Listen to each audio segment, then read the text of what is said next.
But I looked over at him, I mouthed, "I'm sorry," and then took off.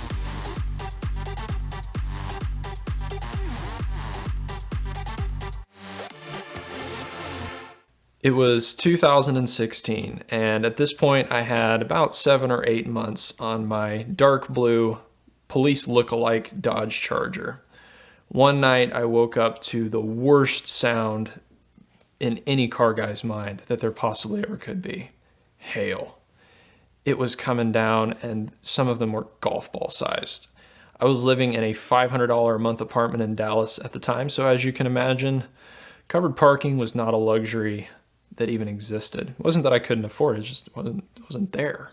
I walked outside as it ended to see my just pockmarked, riddled, hail-dented Dodge Charger. And this thing had been my pride and joy for the last 6 or 7 months, coming from a Mercury Grand Marquis that looked like every bit of bad luck had followed it to this, in my mind, gorgeous V6 powered monster of a Dodge Charger. To see it just riddled with hail dents, it just broke my heart. And it broke my heart all the way to the dealership, because USAA has done very well by me, and they wrote me a pretty sizable check for the damage. And rather than having it fixed, because it was pretty close to totaling the car, I just took that with me and essentially used that as a down payment on my next vehicle. And I still couldn't afford a V8, so I settled for another Pentastar V6 Dodge Challenger, moving up in the world, 2 doors now. The stories of Dodge Challengers being boats, they're true. And I've driven SRTs and such since then, and the nicer suspension certainly makes that chassis handle fairly well, but the V6 is a long shot from it. That day at the dealership, I fell in love with this beautiful 2014 Dodge Challenger. And I decided I needed to have a few things changed. I needed to have the massive chrome wheels removed from it. We replaced them with SRT Hellcat replicas, because that's what you do when you're a millennial. We replaced the gas cap with a blacked out one. Again, just trying to remove all the chrome that I could. I didn't want it to look like it belonged in the wrong part of town. And the payment started to rack up a little bit.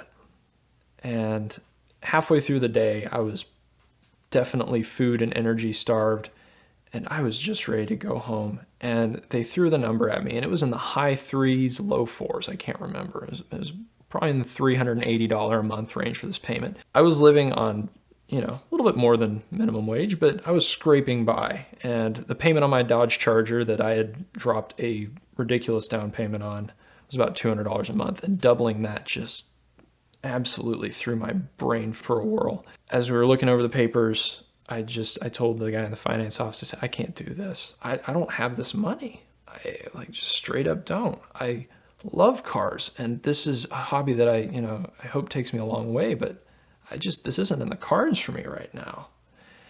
And I think they had already started working on the Charger as a trade-in and started cleaning it up, and they were not going to let me leave that office. The finance guy was pretty much breathing down my neck. "Oh, but you said, this is what this is what you want."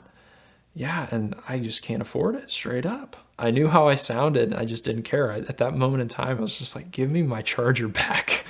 It's still me having a car that's better than a Marquis. I just want that car back, okay? Finance guy says, "What price could make you stick with this Challenger?" I looked at him and said, "I'm not trying to negotiate. I just want my Charger. I'm good. I need to go home, think this through, and make a better decision." That was my father coming out in me. I thought, you know what? I'm just going to shoot him a stupid number so he'll let me leave. Just let me get out of here. I hate finance offices more than anything. "Yeah, man, sure. I'll take that Challenger off your hands with the wheels I want on it for $175 a month." And he just kind of goes, "Let me go talk to somebody." He comes back, and it seemed like an eternity. In reality, it was probably 5 minutes, but it felt like an hour. He comes back in, and he goes, "Well, they said yes." I don't know how much they gave that person for that trade-in on that Challenger, and I will not reveal what dealership this was.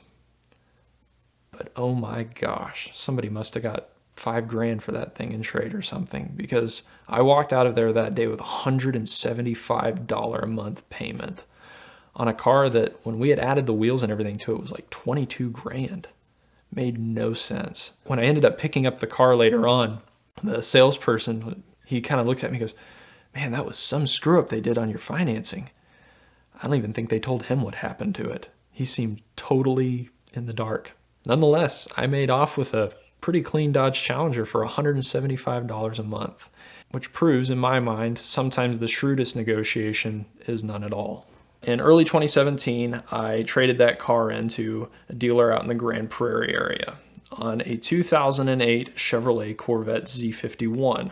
So stiffer suspension, big brakes, and about 440 horsepower, which when you are 21 is just an incomprehensible figure. And the reason that I bought this vehicle is because at the time it wasn't quite old enough that my bank wouldn't give you a good deal on financing it. And believe it or not, that vehicle is almost as cheap to insure as my Mercury Grand Marquis.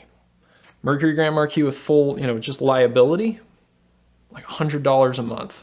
That Corvette with full coverage, $130 a month. I guess there's just a million C6 Corvettes out there and they're none the wiser. Of course, there's a couple things wrong with it. When you buy a decade-old car that is a performance car, they're just not always treated the best. This was no exception. It had to have the harmonic balancer replaced and a couple other small items. And so they gave me a gray Nissan Altima loaner car. I had never in my life driven around a normal car, a car that you see just about as often as you look for it. And the day that I purchased that car, I was scheduled to have lunch with my mother. And mother, I am sorry. I love you, but things happen. I was speeding on my way to On the Border, and I was on George Bush, which in Dallas is one of our Mexicos. You can open a car up as much as you want there. And for the first time in the history of Dallas traffic, the left lane was wide open. There wasn't a single car in it. And I laid the right pedal to the floor in that Nissan Altima. And within, about 20 seconds or so, we were doing 100 plus miles an hour. I crested a hill to see a Grand Prairie police officer sitting right in the median. Oh gosh. What am I gonna do here? But he was sitting in the median and he was facing me. So the mental math starts rolling. There's a ton of cars on this road. And even though the left lane's wide open, it's still gonna take him a good 30, maybe 45 seconds to pull a clean U and follow me. So instead of backing off and heading for the shoulder, I buried my foot even farther into the right pedal. And lo and behold, a few cars ahead of me, I saw another gray Nissan Altima. Oh, what an opportunity. I pulled up right next to him. I looked over at him. It was an older gentleman. And sir, if you're watching this, I would also like to extend my deepest apologies to you. But I looked over at him. I mouthed, "I'm sorry," and then took off. I dodged behind a couple semi-trailers and then off the closest exit. And as I pulled down that exit ramp, I looked back to see that gentleman and that gray Nissan Altima being pulled over. I felt really bad for about 5 seconds, and then I kept going. Because there's no doubt in my mind that when that gentleman rolled down his window, the police officer just lost it. Say what you will about Nissan Altima CVT transmissions, and yes, they're trash. Still got up and went. I'm sure it had a 0 to 60 somewhere in the 12-second range, but it handled itself at 100 plus miles an hour fairly well. It certainly dodged through cars well on the way to the exit ramp. I would say I had a good, probably 1/8 of a mile. I mean, I buried that accelerator, but even a top tier Altima only has so much. It was more about dodging behind the semi-trailers. And I let off on the throttle just enough that I could kind of sit behind that semi-trailer. And then as soon as I saw the exit, I darted off for it. And I was very fortunate that while there was traffic, it wasn't an issue. There was just the right holes and just the right places to maneuver my way off of that highway in a fairly safe fashion. And I still got to lunch on time with my mom, so I'm pretty proud of that. We are living in some strange economic times, and Premier is here to help you use those circumstances to buy your dream car.